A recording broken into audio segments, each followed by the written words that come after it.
Welcome back, folks, to episode 70 of the Running Man Self-Regulation Skills Project podcast with me, your host, Dr. Armando Dominguez, PhD in health psychology, licensed professional counselor, and an adjunct professor at a local community college. And what we're going to be discussing today is time.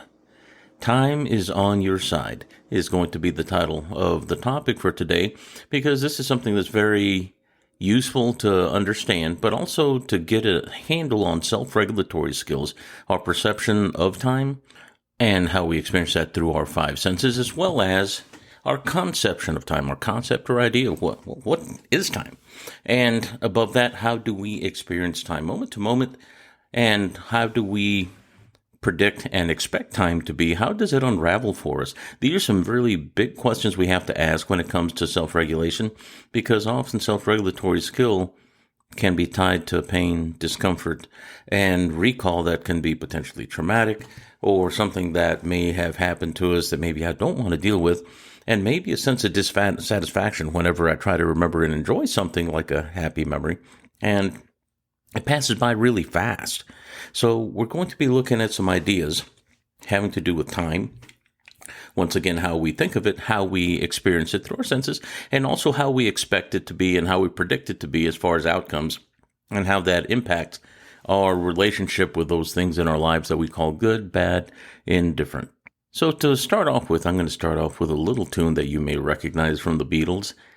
Time is on my side. And that's probably going to be the extent of any kind of singing I'm going to do on this podcast for you. But I will tell you that that is a song that made lots of waves whenever the movie Seven came out. I think it was Seven, having to do with Denzel Washington and that angel walking around by touch and being across time. That was the time concern there. And I like that because it really ties into what it is that we're talking about today. That is that time. We have time. Time is something that sometimes we feel we don't have enough of, or sometimes that we feel like we have too much time on our hands, and that could be problematic if there's anything along the lines of boredom or addiction. And boredom is a physical state that has been studied rather profusely by neuroscientists lately. And there's a lot that goes in there having to do with engagement and novelty that can help with that, but it can actually make time very painful. So whenever we have an elongation of time, time dilation effects, these are things that even in Einsteinian theory, if you look up, has to do with the faster you move, the more time distorts, and the distortion can go up depending on speed relative to wherever it is that you are. And your experience can make it a lot longer or a lot shorter. And as much as that might seem a esoteric thing, it's really not. If you ever had a really fun experience, and I always like to use the term jumping in the bouncy house, like whenever you're at a birthday party and a kid having a good time jumping around with your friends, time seems to be just so fleeting and quick, like quicksilver. We can't hold on to it. We wish we could, and the enjoyment of it's amazing, and we wish it would last forever. Notice the term forever, the absolute. We're wanting to wish it to stay because it's so good for us. And that has to do with how we experience time physically, because it's enjoyable, and also the fact that we have hopes at the concept level that it'll last longer, that we could keep it forever, and somehow dilate that enjoyment forever. I don't know if that would ever get boring, but could we ever get so happy that we get tired of being happy and enjoying and joyful play? I think so. We need contrast for balance, but the idea still sticks. So we have this experience, but the important thing is, within the detail of that experience, is that we have a sense of self-soness, in the sense that I'm experiencing this, but yet I'm not focused on myself. Whenever I'm enjoying myself, I'm a little kid jumping up and down, having fun and playing and running, playing tag, this sort of thing. I'm more not only engaged in the novelty of the experience, but I'm focused outside of me. What am I doing? I am right now at this moment a human doing. Doing what? Doing fun, doing joy, doing jumping in the bouncy house. And that's the reference point. So what happens to me, in quotes? The I, the self, the ego. Well, it doesn't go away, but at the same time, it's kind of on the shelf. And this is something that I've kind of touched upon earlier during the podcast on several occasions. And I know it sounds a little woo-woo, but it's really not. The fact of the matter is, when we're engaged in what we're doing, we become engrossed in it, when we really focus on something they say. But it's not really even a focus, but rather an attentiveness and absorption of sorts with what we're doing. We become one with the activity, and that's a very Zen thing.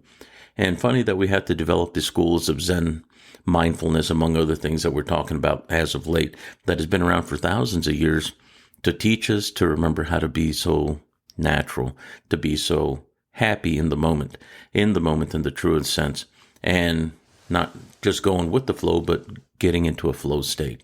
Now, Mikhail Csikszentmihalyi is one of the folks that actually coined the term flow, being in flow, back in the late 80s, early 90s when his books came out. They're phenomenal reads, and discussing that, it's not just the peak performers that experience those states of peak performance, but the fact that there are experiences that are rather unique.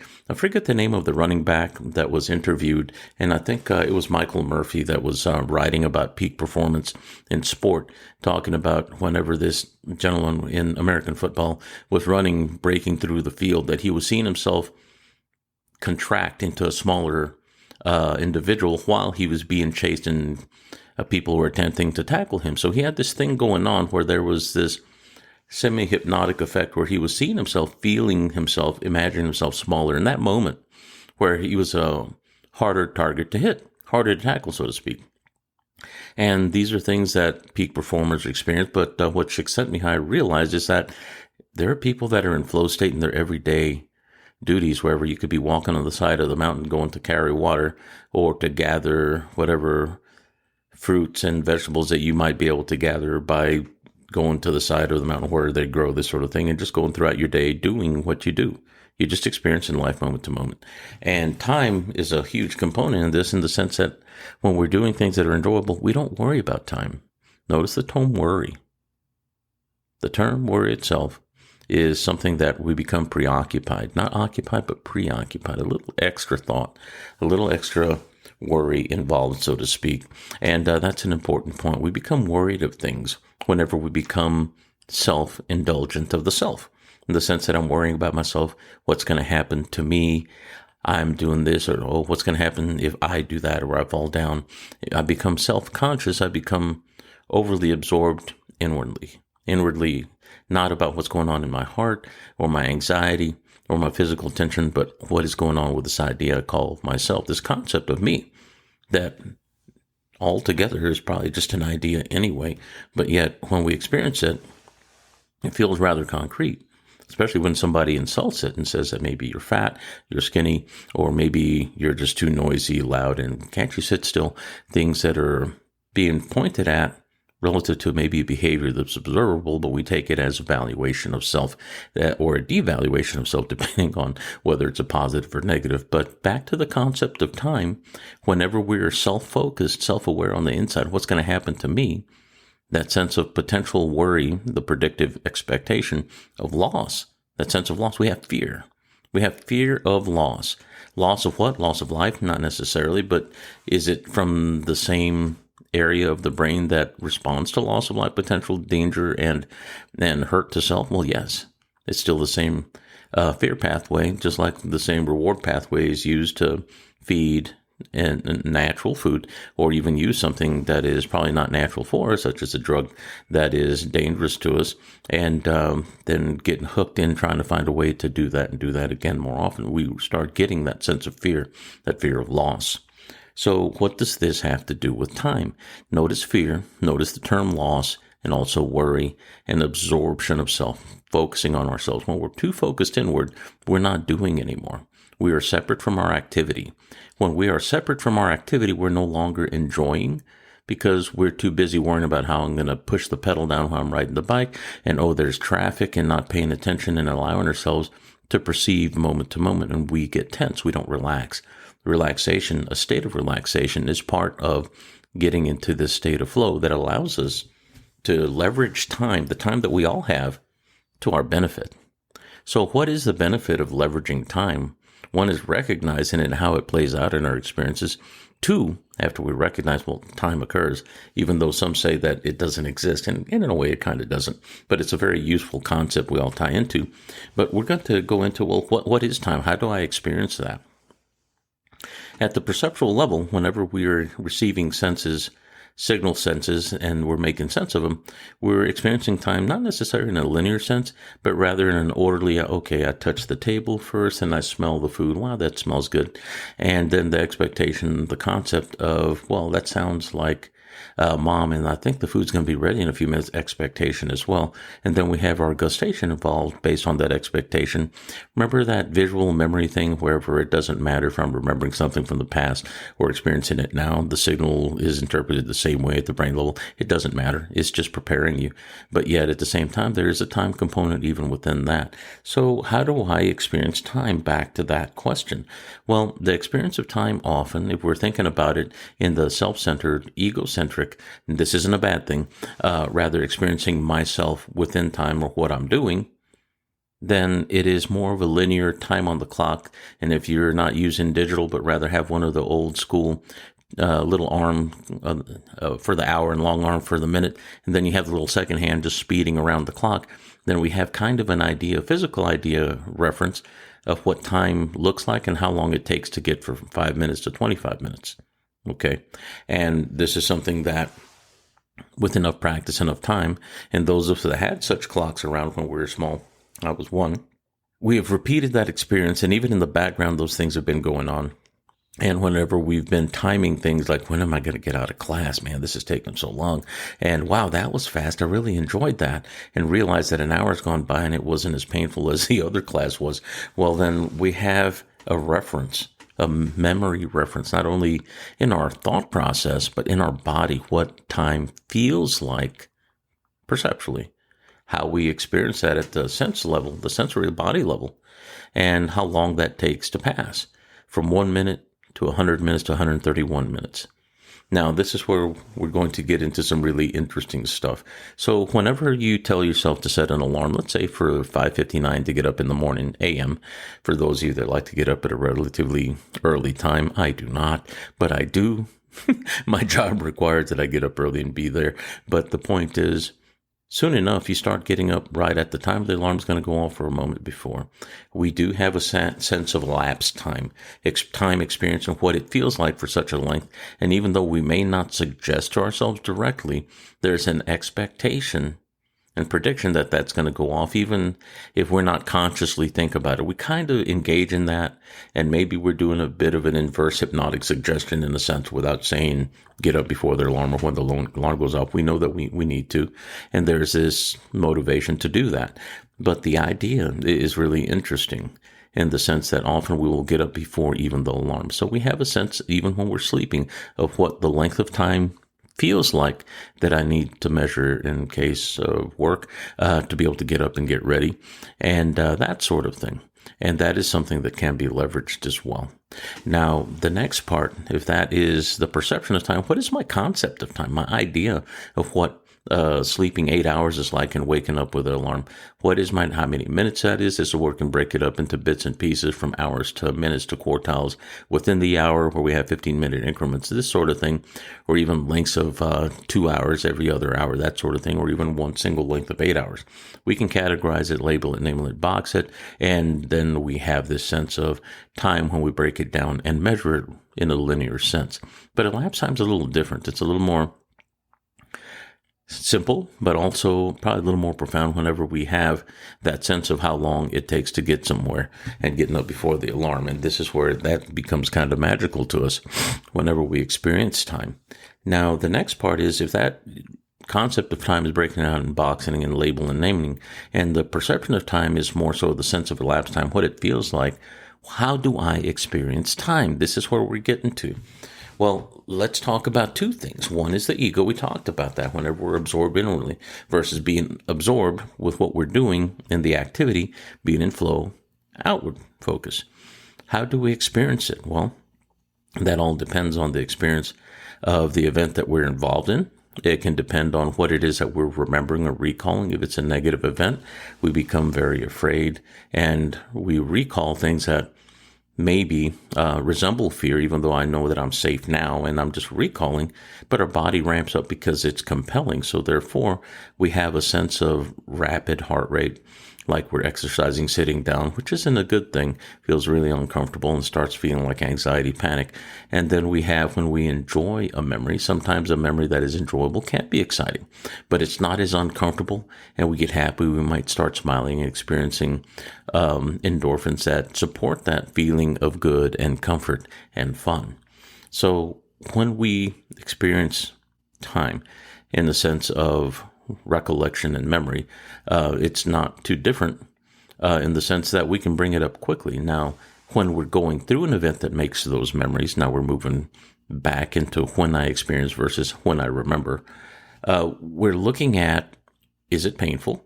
Okay. Because whenever we're in pain, we tend to get really focused on what's happening to our central organism, our human body, our self, whom we identify as self. This vehicle is where my ego, myself, my idea of me, my self-image resides. And if that starts getting hurt or compromised some way, then we get very, very self-centric. Can't help it. Pain tends to focus us in that way. Now, can we distract ourselves during things that are uncomfortable? Yes, we can. And I'm not saying that mere distraction will cause you to leverage time in a good way, but it is a good way to make the pain less painful, in the sense that if we do what we need to do and focus on paying attention outside versus what's going on inside your body, we can distract enough to where our body has two tracks of thought going on. And we have seen lots of documentation, anecdotal reports where people have been severely injured and they start helping other people along, and they did not focus on how injured they were, but more so how could they have been of service. One example in particular was a World War II veteran that survived the war and lived to a ripe old age, but had lost an arm during combat, but did not sit back being the victim of what had occurred to him, but tied himself off, bandaged, and was directing traffic in the area where the zone of combat was occurring, where people were arriving with jeeps and trucks and whatnot, and he was being helpful in that sense, even though he'd just been injured. So that is an extreme example, yes. But what about self-regulatory skill? How is this helpful to me now? How is this helpful to me in my life? One is understanding that whenever we are feeling discomfort, when we feel fear, when we feel anxiety, we're becoming more self-centric and less environmentally aware. So focusing on what's going on outside of our environment, let's say it's something that could be potentially dangerous, follow those signals, read them, get out of the way, go away if you need to early enough. Prediction is helpful, but being able to read a situation when it's unfolding that could be potentially dangerous, it's awesome. It's helpful. And in that sense, you're leveraging time in that before you wind up being there when it's too late, before it's too late, when it's still early enough, you can avert problems, trouble, and circumstance. So how do you do this whenever you're having a conceptual problem, such as recurrent things that are uncomfortable? One is realizing a couple of things. One is, am I safe right now? If you're in a safe environment, let's say that you've been in a situation that's been very painful, very abusive, very scary, or dangerous, and it has happened for a long time, we get conditioned to that. We get practice to responding to that. So we gain skill in surviving in that situation, no matter how uncomfortable. And the problem is, we become very good at it. Even though we become practiced at it, that means it's hard to stop. It doesn't mean you can't stop it, but we have to realize that if we have recalls, recollections, and memories of such things, and they keep coming back, ask yourself, am I in a safe space? Why is this important? Whenever remembering traumatic events, often whenever we're in a safe space now, our timekeeper in our body and our mind can't tell time in that linear sense. And if it senses I am safe now, then it is time to unpack and unload those things that are painful, make sense of them, and then put them away for where they need to be versus allowing them to be thoughts that we ruminate on and get really uncomfortable with. So am I safe? That's the first question. And whenever I'm having a recollection that's uncomfortable, what else can I do? One is pay attention to your environment on the outside versus on the inside, because if we start to ruminate, that means we're overly focused on what's going on inside, and then we become very believing of what I'm remembering as if it's happening today. Sometimes breaking the state by not looking downward and looking inward towards one's feelings and what the body's feeling like, but looking outward, physically getting up and moving, which speaks the language of the body. And that's motion. That's the first language we speak. And if we can get away physically, even though we're just thinking of something that's dangerous, we are speaking hypnotically and deeply to the body in a way that says, I am safe. I can get away from circumstances. I can avert consequences by motion. I'm able to move. I'm not what I was then. I'm more today than I was then and no more now. So that means that you're not the same person that experienced whatever bad experience or trauma, for instance. And now you have more tools and you can break that cycle. And I'm encouraging you here.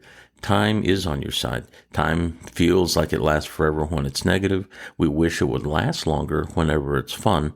And yes, we can leverage it, but there will be some times where time will take you by surprise. And I will give you a personal for instance. And this wasn't a negative experience by any stretch, but it certainly was a mystical one for me.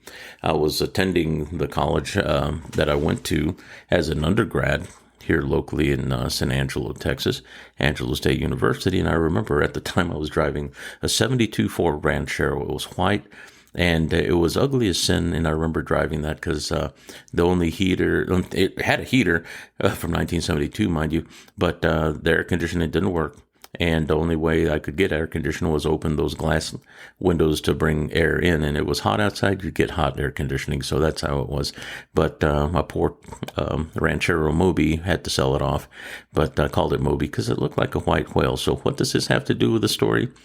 That's a good question, but it was part of it. I was driving that. I got out, got my backpack, got my books, took off to class. But whenever I closed the door, stepped out of Moby, I had parked in front of a small live oak tree, parking spot that I usually would get because it was a direct line to my class. That was 2 buildings down from where I would park. But as soon as I turned the corner of the front end of that vehicle and got off the sidewalk itself, 2 things happened. One was that an acorn and a live oak leaf fell. And time stopped. It distorted spontaneously. It just kind of felt like there was no time. And I was looking at the acorn and the oak leaf fall slowly to the cement. I wasn't using drugs. I don't drink. I still don't. And it was just one of those spontaneous moments of time distortion that was phenomenal. But that also put me on the path of perceptual psychological science and seeking out answers to what just happened. I had trained martial arts for many years and wanted to learn how to move faster in a shorter period of time. And the late Dr. John Lodderett actually was one of the people that put out information on how to use time distortion in an intentional way. So not only for fighting and hitting people in 11 to 22 times in a second or so, and that can be done, by the way. It sounds incredible, but it can be done. And also what it was that he would use that distortion as a hypnotic effect when teaching people how to manage pain. But also whenever doing tasks, realizing that tasks seemed to flow better whenever I was in a state of absorption into the task versus in myself, oh, I'm stuck with this task and feeling bad for myself. Notice I said in quotes, myself. Whenever we overfocus on who it is that I am and the discomfort of having to do the labors of my life, yeah, it seems like a long time. But whenever we're focused outside, this is like the 5th time I've said this, but it's really that important. Whenever we pay attention to those details or the things that we are involved in and doing on the outside, we become a human doing. And we're not so busy doing the human being. The is, me, the being. Some people call it an is be, or if I is, therefore I be, and that's really bad English, but hey, we'll straighten that out some other time. But the concept is very helpful in identifying that whenever I is, whenever I am, whenever I'm ego, I am in the business of being. And sometimes that's helpful. Sometimes it can be a drag. But when you're in the business of doing, actually doing things and absorbing in a healthy way, by allowing yourself to enjoy it, then time is on your side. And with that, we're going to close this podcast today. And thank you for letting me digress into this area. Very useful tool for self-regulation. And we'll talk more about such things in the future. And if you have any feedback for me, you can send the feedback to runningmangetskills@gmail.com. I'd love to hear from you. And we are on YouTube and all podcasts. And if you listen to this podcast on iTunes, they also have transcripts that are phenomenally well done of the podcasts that are on iTunes. And if you have somebody that is hearing impaired and would like to share this podcast with them, please do. I would love to have their patronage as well. And in the future, we'll be letting you know whenever this book is coming out that I'm working on. And it is on the Running Man model itself. And it's just going to be a very useful descriptive tool to help those that are individuals trying to work with things and understand what goes on whenever we're under stress, but also those that may be professionals and want a little edge on how to more effectively teach self-regulatory skills with a foundation versus just don't do this or stop doing that. So for now, have a happy day. Enjoy yourself. Thank you for sharing time with me, and walk well.